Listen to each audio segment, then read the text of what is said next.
तो भाई लोग हमें सुनने में आया कि पवन भैया का एक गाना आया है, तो हम सोचे कि चलो सुन लेते हैं। परिछावन में न चलू तका न चलू। तो भाई लोग ये गाना सुनने के बाद कि यार क्या करता है, इतना बड़ा पावर स्टार हो के और हमारे खेसारी भैया वाला गाना चोरी करके गा दिया है।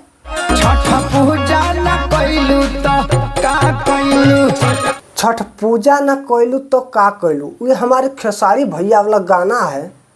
अब पावर स्टार पवन सिंह आके गा दिए हैं परछावन में और बता रहे हैं कि स्पेशल लगन सॉन्ग है। नहीं, ये तो गलत बात हो गया भाई लोग, आप ही लोग बताओ। नहीं, गाना ही था तो अभी ट्रेंडिंग में चल रहा है, बहुत सारे गाना उस पर गा देते। नहीं, स्पेशल गाना बना लिया भाई लोग, आप ही लोग बताओ तो थोड़ा, वो भी हमारे भैया वाला गाना चोरी करके।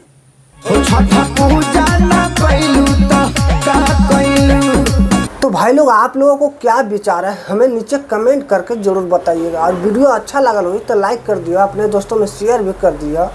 और बस तो आज के लिए इतना ही था, फिर से मिलेंगे आप लोग को एक नए वीडियो में। जब तक के लिए जय हिंद जय भारत।